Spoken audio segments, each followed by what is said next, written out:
Ouais, salut les amis, petite vidéo sur un sujet qui me tient à cœur. Ben voilà, je vais arrêter de filmer ma ganache là parce que c'est pas très utile. Donc je vais vous filmer le paysage. Et là je vais vous parler d'un sujet important concernant le dessin tout particulièrement. Après ça va joindre la peinture tout doucement là dans ma vidéo, mais pour l'instant ça va parler de dessin. Parce que souvent je parle avec des gens qui font du dessin et beaucoup, si tu veux, n'ont pas compris que ce qui est important dans le dessin, c'est pas tant on va dire la technique. Je ne veux pas dire que c'est pas important, mais en fait, le dessin, il prend toute sa valeur quand tu lui donnes du mouvement, de la vie à ton dessin. C'est ce que je reproche un petit peu à la bande dessinée actuelle, par exemple. C'est vrai que moi, j'ai toujours aimé la bande dessinée, j'en lis encore un petit peu, bon, un peu moins qu'avant, parce qu'en grandissant, on s'intéresse un peu moins à la BD, mais voilà. Et puis moi, j'ai connu, on va dire, l'âge d'or de la bande dessinée. C'est vraiment les époques les plus ouf de la bande dessinée où j'ai vu voilà, les meilleurs trucs. Je sais pas, je pense à Métal Hurlant, Enki Bilal, je sais pas, qu'est-ce qu'il y avait, Moebius, tous ces mecs-là. Tu sais, dans les années 70, tout ça, il y avait vraiment Sergio Macedo, il y avait bien sûr Tintin, qui a été mon premier amour, on va dire. Maintenant, c'est vrai qu'ils font de la bande dessinée, il y en a plein, il y a énormément de bandes dessinées, il y en a tellement même qu'on sait même plus où donner de la tête. Mais ce que je reproche maintenant, c'est que à notre époque, là, les dessins manquent de folie, quoi. Ça manque. Alors, c'est toujours dans les extrêmes, parce qu'on vit dans l'époque un petit peu des paroxysmes, hein, des opposés aussi. Donc, comment je peux dire ? Soit c'est hyper conventionnel, ou soit ils essayent de devenir un peu badass, parce que pour reprendre le mot actuel, et pour devenir badass, qu'est-ce qu'ils font ? Ils mettent des personnages hyper violents, caricaturaux. On est toujours obligé maintenant d'utiliser la caricature pour, pour, pour faire comprendre les choses. Alors que dans les années, on va dire 70, je sais, ouais, on va me dire c'est les années boomer et tout, machin, mais il n'y a pas que du mauvais dans les années boomer. Hein. Je le répète parce que ils nous ont laissé un super, voilà, du bon cinéma, des bonnes bandes dessinées, de la bonne musique. Moi, ma musique préférée, au niveau du rock'n'roll, c'est les années 70, voilà. C'est les années 70, moi, ma musique préférée. C'est ni les années 60, même si j'adore aussi les années 60, même j'ai toujours aimé toutes les périodes, mais on va dire vraiment la musique qui m'intéresse le plus, c'est les années 70, on va dire. Je trouve que là, après on va me dire, ouais, mais les mecs, ils étaient sous acide et tout. Bah ouais, mais de nos jours, ils sont sous quoi, les mecs ? Sous Xanax, sous médicaments. Est-ce que c'est mieux ? Je sais pas. Voilà. D'accord, ouais. Alors je pense que c'est parce qu'il y avait une certaine liberté, entre guillemets, très matérielle, hein, la liberté. Hein.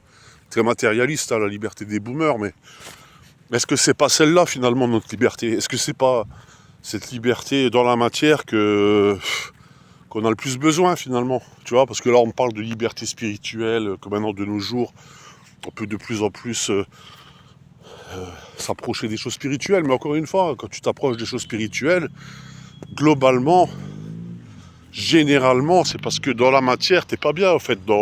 Ici-bas, je veux dire, si maintenant tu profites bien des choses de ce monde, tu t'en fiches un petit peu, hein, des choses spirituelles. Alors, je dis ça, moi je suis quelqu'un de très spirituel, mais je veux dire, je peux comprendre les boomers. J'arrive à les comprendre pourquoi ils ont réussi à nous pondre de tant de belles choses aussi. Malgré tous les reproches que je peux leur faire. Hein. Tu vois, d'être trop dans les choses, dans le plaisir, dans les choses, après moi le déluge et tout. Mais voilà, même dans le cinéma, tu regardes des années 70, c'est fantastique. Jusqu'à 80, on va dire. La musique, c'est pareil. T'as eu le mouvement, voilà, t'as eu le hard rock, t'as eu le pub rock, le punk rock. Bon, il y a eu le disco, tout ça. Bon, ça j'aime un peu moins, mais on va dire au niveau du rock, t'as eu énormément de choses. Donc, Donc ouais, c'est... Attendez, je vais fermer le clapet. Donc ouais, c'est... comment je peux dire? C'est... ouais, donc c'est les années, on va dire, c'est l'âge d'or un petit peu quelque part. Tu vois, c'est l'âge d'or. Il y a eu un âge d'or de la bande dessinée. Quand je dis l'âge d'or, c'est pas au niveau de la technique. Alors on va me dire maintenant, oui, on vit une époque mieux parce que techniquement les gens sont meilleurs, parce qu'on est au courant de plus de choses, on peut s'intéresser à plus de choses. Bien sûr, bien sûr. Techniquement, il y a de plus en plus de dessinateurs. Il y a des dessinateurs qui dessinent de mieux en mieux parce qu'ils ont accès aussi à des supports numériques qui leur permettent de progresser et tout ça.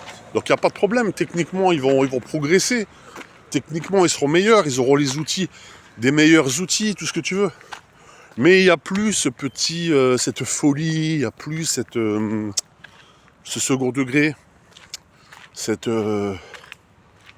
voilà, ce sens du ridicule. Tu vois, dans la science-fiction, par exemple, moi j'aime pas trop l'humour dans la science-fiction, mais dans les années 70, c'était pas vraiment de l'humour, mais ils arrivaient à mettre des petites touches, voilà, c'était un petit peu humoristique aussi. Maintenant, on est dans la caricature, voilà, ils vont te faire des films de science-fiction, et pour dénoter, ils vont mettre des gros gags et tout, bien lourd, bien gras, pour qu'on comprenne, tu vois, genre le panneau, maintenant il faut applaudir, maintenant il faut pleurer. Il n'y a plus du tout cette subtilité. Voilà, et c'est en ça que je parle que cette époque-là, qu'on vit maintenant, bah, ça n'existe plus. Donc, pour en revenir au dessin, bah voilà, le dessin c'est pareil. Donc tu as affaire à plein de dessinateurs, des dessinateurs qui savent très bien dessiner. Ils vont te faire quasiment de la photo. C'est très bien fait, mais c'est froid. C'est sans âme. Il n'y a plus de mouvement, il n'y a plus de vie, les personnages sont figés. Tu ne sens pas l'action des personnages. Tu n'arrives pas à ressentir l'émotion. Tu vois, ça fait plus vibrer. Et ça, c'est pareil que la musique, c'est pareil que le cinéma. On arrive à un stade où tout est techniquement, voilà, c'est presque, on va dire parfait, mais c'est très très bien fait. Mais il n'y a plus, t'as plus de frissons, t'as plus d'émotion, il n'y a plus de... Je sais pas comment je peux dire, ça répond à un cahier des charges, on va dire. On dirait que ça répond à un cahier des charges. Ils vont faire, encore une fois, ça c'est le règne de la quantité. Ils vont faire une moyenne de ce que les gens aiment bien. Et comme maintenant on a de plus en plus accès à la culture, parce que bon, ben, concrètement on n'a plus accès à rien à part des choses virtuelles, c'est le cas. Hein. Les gens maintenant ne sortent plus. À l'époque il y avait des balles, on sortait, il y avait de la musique et tout. Maintenant les gens ne sortent plus. Donc ils restent enfermés chez eux. Donc ils ont de plus en plus accès à des univers, on va dire, préfabriqués par Hollywood, on va dire, entre guillemets. Des univers à du divertissement. Voilà, donc les gens ne pensent qu'à se divertir parce qu'ils ont plus accès à rien. Tu vas acheter une baraque, bah, ça coûte la peau du cul. Tu as un crédit sur 40 ans. Les gens font plus de gamins, donc plus de famille à s'occuper. Ils ont plus vraiment de travail très très fatigant, si ce n'est que de la fatigue intellectuelle. Donc bah, ils passent leur temps à se divertir pour se vider l'esprit. Voilà. Donc, et dans ce divertissement, bah, on nous propose des choses vraiment, on va dire, très moyennes. Très très moyennes. Très moyenne, pourquoi? Parce que le divertissement, le monde du spectacle, le monde du divertissement, bah justement ils vont faire une moyenne de ce que les gens aiment bien. Et plus tu es dans la quantité, plus la moyenne, ça va être l'OS common dénominateur, plus le dénominateur commun va se rabaisser en fait. Et plus tu te trouves dans un divertissement de bas étage, tu sais, un divertissement médiocre. Moi ça m'arrive de regarder des séries maintenant Netflix ou autre. Et je trouve que, alors de temps en temps, tu as des super séries qui sortent du lot. Et bien souvent, c'est des séries étrangères, hein. C'est coréennes ou je sais pas, ou thaïlandaises ou africaines ou je sais pas, ou peut-être espagnoles. Parce qu'ils ne sont pas encore trop dans cette machinerie, on va dire. Mais dans le monde occidental, si tu commences à regarder des séries, bah tu vas te rendre compte que c'est très très médiocre. Parce qu'ils répondent à un cahier des charges. Il faut que ça plaise à tout le monde. Et pour la bande dessinée, c'est la même chose, on va dire. Je vais reprendre le truc de la bande dessinée. Donc tu te retrouves avec des bandes dessinées, ok, c'est très bien fait. Ça va parler des sujets super intéressants. De la Révolution française, de ci, de ça. de l'histoire. Mais ça répond à un cahier des charges. Donc dedans, on va te glisser des petits messages woke. Voilà, on va te glisser discrètement des petits messages woke dont on se fout complètement. Ben, on va te glisser des trucs, voilà, souvent maintenant des héroïnes femmes, parce que maintenant il faut absolument que les femmes, comme elles ne, je vais être un peu méchant dans ce que je dis, mais comme elles font de moins en moins de gamins, elles essaient de se récupérer sur des choses masculines, on va dire. Elles essaient de prouver leur valeur dans un monde masculin. Donc elles vont... Alors souvent tu te retrouves avec des bandes dessinées où c'est une héroïne, voilà, c'est une héroïne qui casse la gueule à tout le monde, qui est aussi forte qu'un mec et tout. Voilà. Parce que pourquoi ? Parce que maintenant être mère au foyer, s'occuper des enfants, c'est devenu ringard. Et d'ailleurs, même quand je parle avec des copines à moi ou quoi, qui n'ont toujours pas de gamin, après c'est peut-être pas de leur faute, je suis pas en train de. C'est pas un jugement que je suis en train de faire, mais qui n'ont toujours pas de gamin, ok, elles ont 35-40 ans, elles pensent à se divertir. C'est bien, je dis pas le contraire. Mais je sais pas. Elles vont parler d'une manière très péjorative des mères de famille en disant voilà, la mère de famille elle a rien le droit de faire, elle a rien le droit de dire, elle s'occupe des mioches comme si c'était une corvée. Mais est-ce que c'est vraiment, je veux dire, est-ce qu'ils étaient plus malheureux les gens à l'époque ? Voilà, c'est ça que je veux dire. Donc ils vont se réfugier vers des contenus qui vont les rassurer, des contenus artistiques qui vont les rassurer. Donc avec la femme comme ça qui dirige l'entreprise, qui mène l'enquête, qui casse la gueule à plein de mecs, qui font de la muscu, qui se retrouvent avec plein de tatouages et tout. Donc ouais, si